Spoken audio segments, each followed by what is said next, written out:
Welcome back. I'm Mel Robbins, and we are talking about confidence. And I'm really excited because I'm going to walk you through the 5 simple tools that help you build this as a skill. And tool number 1, take action. This is obvious. I understand. We have the definition of confidence. Confidence is the willingness to try. You're not going to change your life or build confidence by thinking about the things you need to do. You must take action. And so the best action to take, the number 1 tool for helping you take action in those moments where you feel imposter syndrome, or you feel nervous, or you're embarrassed, or you start to doubt yourself, or you feel anxious, whatever the feeling is, forget the feeling. Screw the feeling. We got to take action in those moments because remember, we're building confidence. It's going to require you to try. Just use my 5-second rule.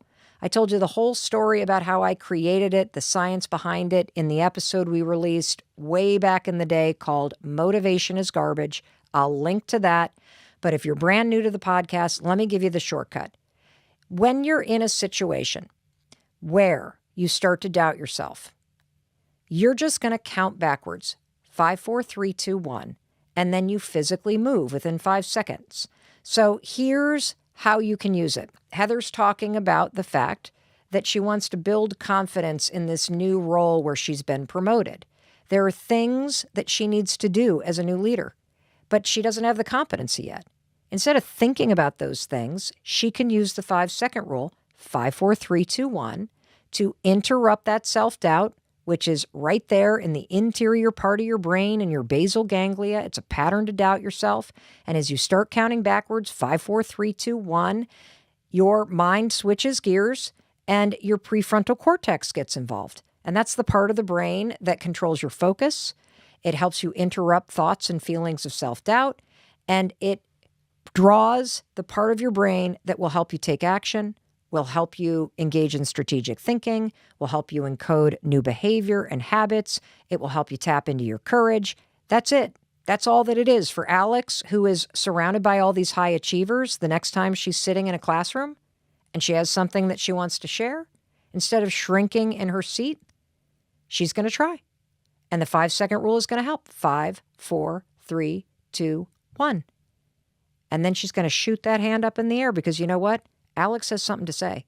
And even though she doesn't feel comfortable, even though she might get a neck rash, even though her cheeks might go fire engine red, and even though she might stutter or stumble or have dry mouth or whatever might happen, 5, 4, 3, 2, 1, she is willing to try. Because here's something I want you to understand. You can tap into courage before you start having that feeling of assuredness. Courage is what you tap into. Confidence is what you're building over time. I'm going to say that again. Courage comes first. Courage, 5, 4, 3, 2, 1. You start counting backwards, man, that is an act of courage because you're going for it. Courage comes first. Confidence is what builds over time. How cool is that, right? I absolutely love this because what I'm ultimately teaching you, and this, again, relates to all the research, is that there's 2 types of people out there. There are people who think about what they want to do, and then there are people that find the courage to take action.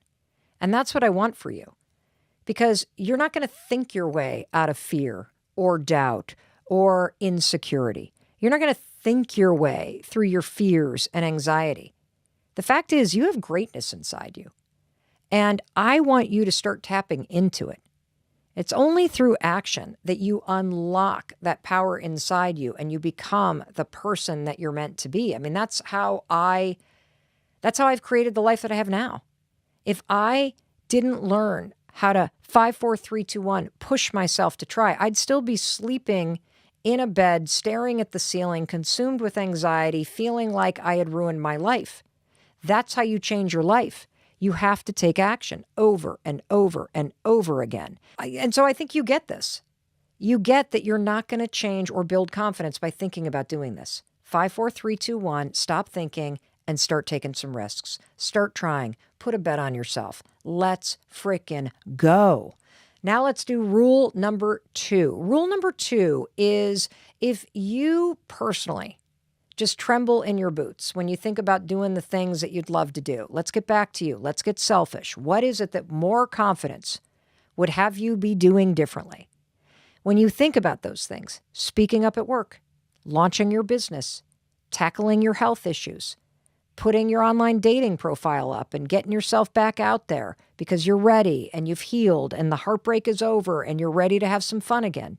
When you start thinking about how confidence would change your life, I guarantee you're still going to feel a little nervous. So here's a second tool that's going to help you try. You can use the power of objectivity, okay? Let's make it less personal. Be the person you want to become or create an alter ego. This can be fun, We don't have to white knuckle this confidence thing. Let's have some fun with it because there's a study out of Johns Hopkins that I love.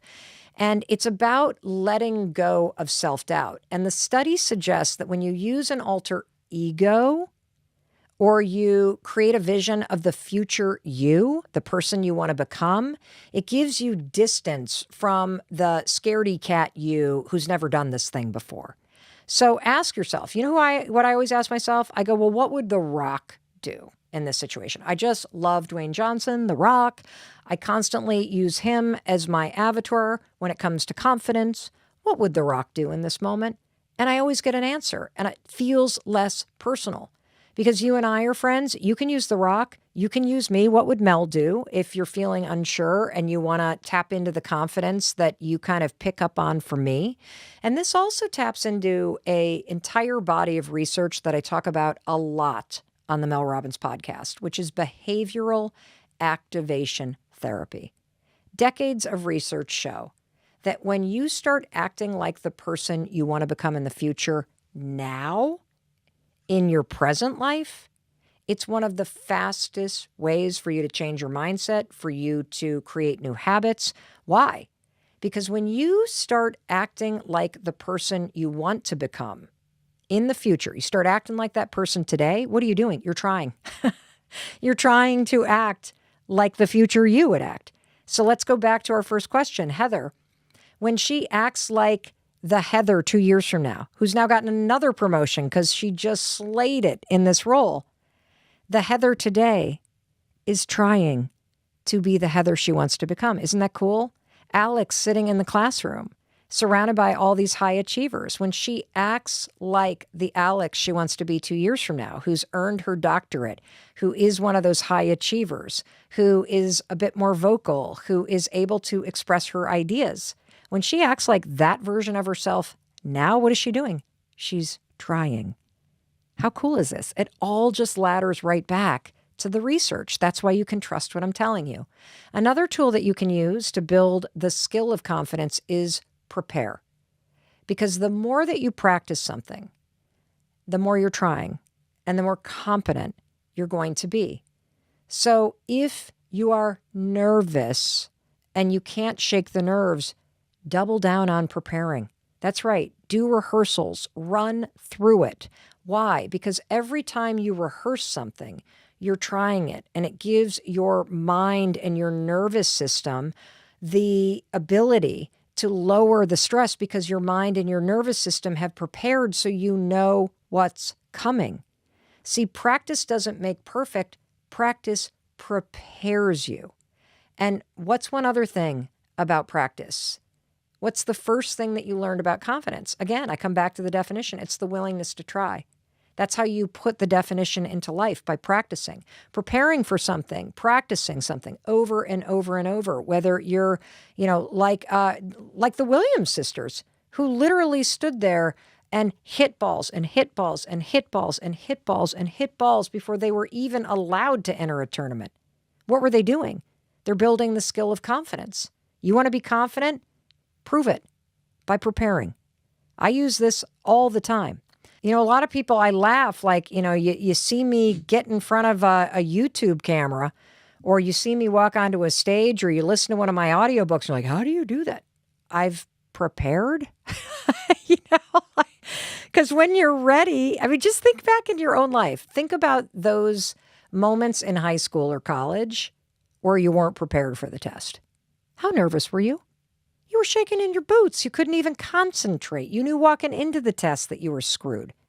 Now think about a moment when you actually studied, which is just you practicing.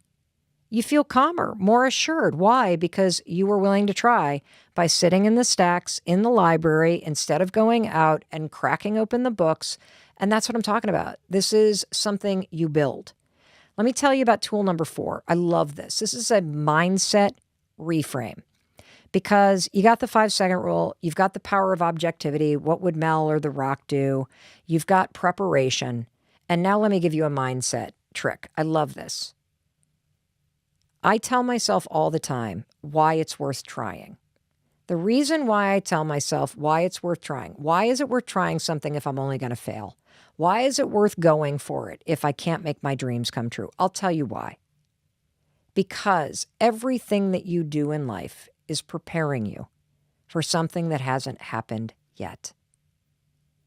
What did I tell you about confidence? Confidence is not something you build when you're winning. I think oftentimes when we're winning, what gets built is arrogance and bravado. And we forget what went into winning at something in the first place. True confidence, the skill of confidence, it's forged in fire. I mean, I've failed more times than I have time to tell you. You guys know that a decade ago, talk about failure, 800 grand in debt, unemployed, drinking my way through my problems, and all of that heartbreak and headache and breakdown in my life, which was horrendous to go through, it led me to the 5-second rule. If there was no debt, there was no drinking, there was no heartache, there would be no 5-second rule. When I was a talk show host, I was taping a talk show at CBS Broadcast Center here in New York City. It was a dream of mine to be able to have a daytime talk show. It gets canceled. It was leading me somewhere. Where? To this podcast, which is my most favorite thing that I have ever done in my career. See, I choose not to stay in a place of self-doubt. I choose not to wallow in failure.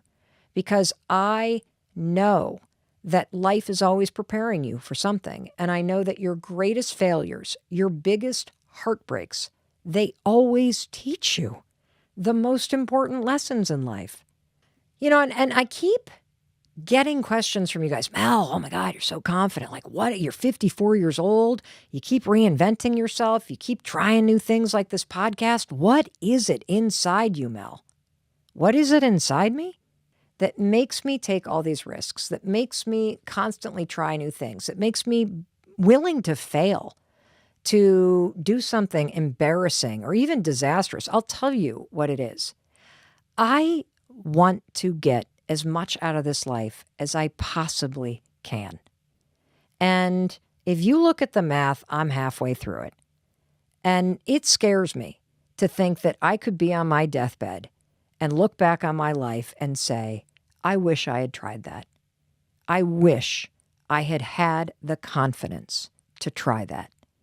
I do not want to die and have regrets. And so while I'm here, while I'm breathing, while I'm able to, I am going to follow my curiosity. I am going to follow my heart. I am going to try new things. I am going to do absolutely everything that I can do to grow, to feel, to learn. And that's going to require me to take risks. That's going to require me to fuck up things. That's going to require me to look stupid. And I'm willing to do that because I know on the other side of the biggest heartbreaks of your life are the most amazing, heart-filled moments. I know that in the middle of every failure that I experience, and boy, I experience them oftentimes of my own doing, every single failure has, honest to God, equipped me with the lessons and the skill or the wisdom that I needed to be able to do something even cooler down the line. And I can prove it to you. Just look back on one of the scariest moments of your life, one of the biggest things that you just blew. I bet you can tell me that horrible thing that happened, that really hard thing that in the moment you were like, why is this happening to me? That right now, no matter what your life looks like, you can sit here and you know exactly what you learned from it. You know that you would not be the person you are today had it not been for that thing that you experienced, that you survived, that you learned from. And so what drives me is just wanting to experience as much as I can from this one life that I have. And it's not all going to be a joyride. And so I'm willing to take the risk. I'm willing to try. I'm willing to look stupid. And I'm willing to do it because I think the payoff that you get, it's worth it. It's so worth it. So this moment, it's preparing me for something that hasn't happened yet. And that reframe, what it does is it helps me put failure and heartbreak and all the hard shit in life into a box that is something that stays by my side as I move forward instead of a wall or a block or an obstacle that stops me from continuing to move forward, because that's how you move forward. You continue to try. And the final tool when it comes to building the skill of confidence is you have to focus on you, because nobody's coming. Like, nobody's going to try for you. Nobody is going to be there to motivate you to try. Nobody's going to be there to give you the pep talk. I'm here twice a week.